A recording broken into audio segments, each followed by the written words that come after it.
NFTs are officially dead. We're jumping into Nansen's trends and indexes and breaking down what has been happening over the past couple of weeks, and it's a little bit shocking. Now, when we have a look at the last 90 days of volume action in the market, what we can see here is that this is when Blur Season 2 kicked off.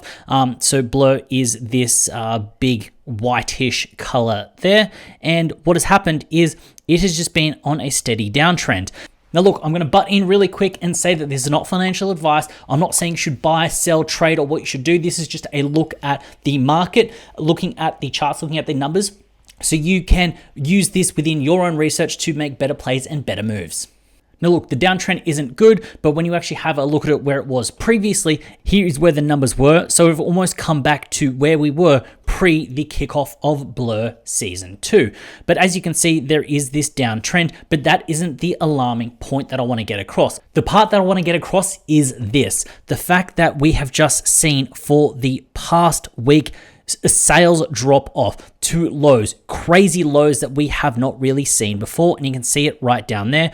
When we have a look at the last year, the very two lows that we had right here and right here, we are sitting at around those levels now, and we've got those inflated Blur numbers. So right now we are sitting at lows that we have seen within the past year, which isn't good. Now, when we come over to wallets, we're seeing the exact same thing. We can see the amount of wallets just in absolute free fall, and we can see some crazy lows right down here.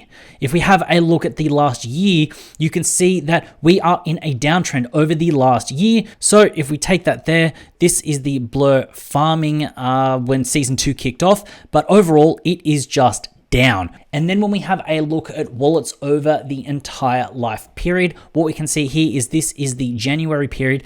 It's just been down, and we are currently sitting at right here, which are levels in that September run that we had pre the 2022 bull run, and that is the Blur Season 2. We can see that kicking off there, but overall we can just see that the amount of wallets that are on the exchanges are also down.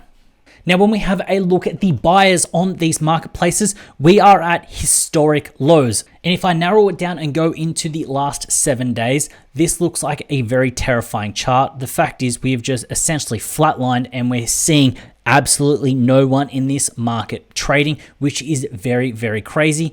Now, I think the market understands that things are cooling down, things aren't working, so people are just exiting where they can. When we actually have a look at the accepted bids, so the percentages of bids accepted over the last 7 days, it's actually been in a trend up. So it feels like people are exiting positions where they can. This may be me reaching a little bit too far, but when you have a look over the 90-day period, so the last 3 months, we can see that bids have gone up. So it looks as though people are exiting. I will throw in a caveat here and say the fact that Blur have actually doubled the amount of points that you can get with bid farming on Blur up until the 1st of May. So that could also contribute to the people that are accepting bids, people throwing in more aggressive bids to farm Blur bid points.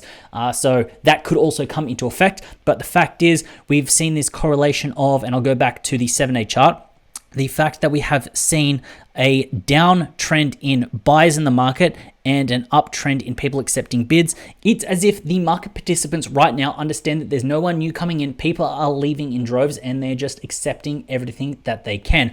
What is the takeaway from this? Where can you profit? How can you position yourself? What I think this does, when we have a market that is contracting, it means that if you are on the lookout for some blue chip projects, if you are looking to move into things, you may be in a position to put in some bids to get them accepted and move into projects at a lower price point.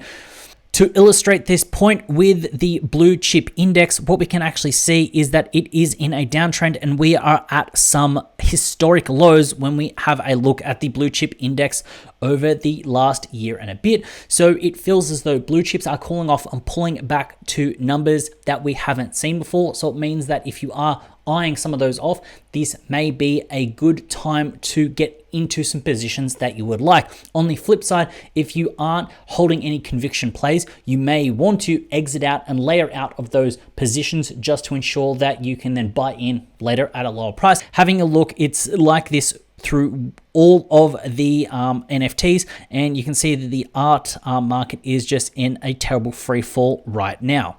What do I think is causing this pull off right now? First off, I do think the pump in meme coins, the Pepes, the Wojaks, the Chads, everyone is turning their attention to these high frequency plays, and this is taking the attention. I also think we have a lack of very high quality projects. We do have some on the horizon, but over the last couple of weeks, it feels like they have lacked a little bit, and projects are struggling to mint out, especially with the high gas prices over the past few days. So I think a combination of these is leading to people turning away from NFTs and people not participating in the market, hence why we're seeing these lower numbers. What am I doing? What's my personal take? I'm staying engaged with it. I am trading the meme coins because it's a little bit of fun.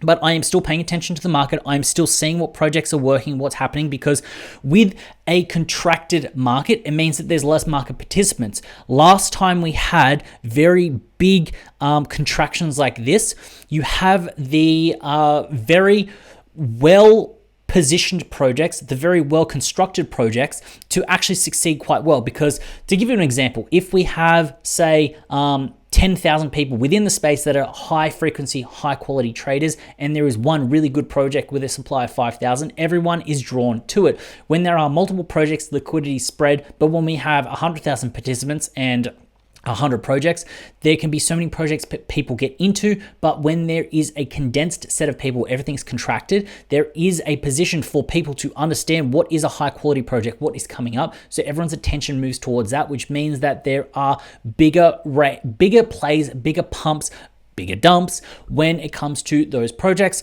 One specific example that comes to mind is in the depths of the bear market in 2021, before the big pump up in 2022, Doodles came out and everyone was looking at Doodles. Everyone wanted to get in on Doodles. I made a post-drop analysis on Doodles and that held very strong. People had conviction on something when nothing was happening in the market. So that actually worked out quite well. So that is a good thing. I'm not saying you need to be trading NFTs daily. I'm not saying you need to be minting, flipping, doing that, but staying in touch with the market every day or so, just checking in, see what's happening, see what the vibe is. You may catch what will happen next. And there are some very good mints coming up on the horizon. Big shout out to Mint or Skip. They've got a great daily newsletter that comes up that shows you what they're looking at and what their rankings are. That's a very good, easy way. You get on a newsletter like that, you can understand what is happening when things are dropping to then stay across the market, because the next big project, the next big flip, the next big generational wealth that you'll most likely fade will be born now, that you won't actually see, and you're going to see it too late, and you're going to be around at that point in time and you're going to miss it. So that is a look at the market, a little bit of an analysis, a little bit of confirmation of what is happening so you can make better informed decisions in the market. If you found value in this video, go down there, hit up that subscribe button. While you're down there, also hit up the like button. As always, it's been a pleasure having you with me. I look forward to seeing you in the next one.